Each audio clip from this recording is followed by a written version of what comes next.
When a brave, young, if not slightly naive Salvation Army girl by the name of Eloise Bacon ventured into Spitalfields one November evening in 1866, little could she have imagined the tragic chain of events that her spirited actions would set in motion.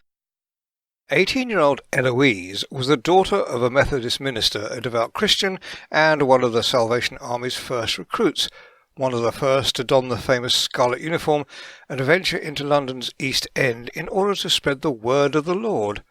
Her death at the hands of a vampire, a Dolly biter, and the knowledge that her beloved Bible, ripped from her dying hands, had subsequently been sold to a Whitechapel fence for a few coppers, caused outrage amongst the population of London and beyond, and the newspapers of the day demanded that something be done about these vampires. The London Times, describing Eloise as a sweet, innocent Christian rose,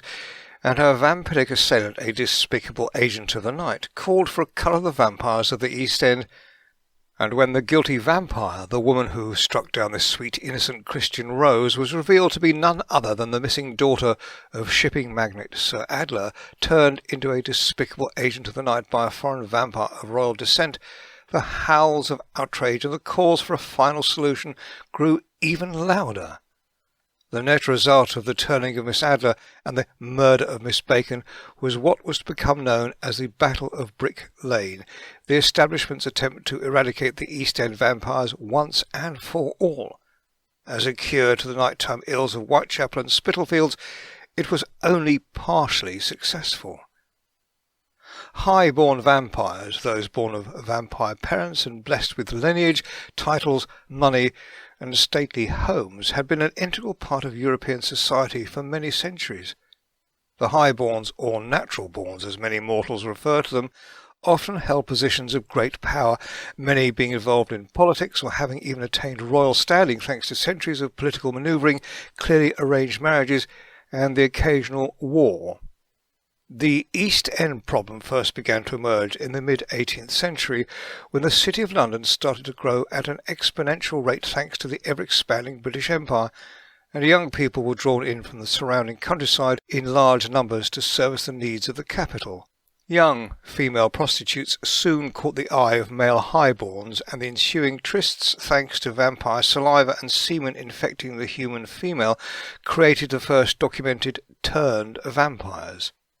Urban myth tells us that the very first woman to be turned in the East End was a young scullery maid kidnapped by a visiting European highborn in the mid-1700s, who, having escaped from her captor, was hunted down and turned vampire as punishment.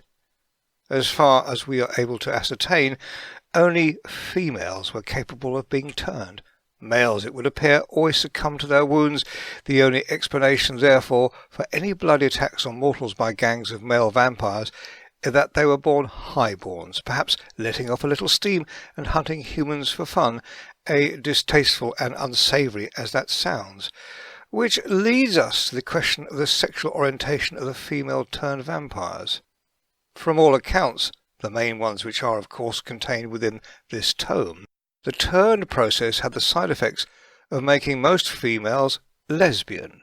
This was not always the case. There are one or two accounts within this book of female vampires falling in love or having sexual relations with men, but in the main the female vampires were lesbian, and any tales of relationships with human males are told almost exclusively as tales of warning, for it seems such relations rarely ended well for the human male.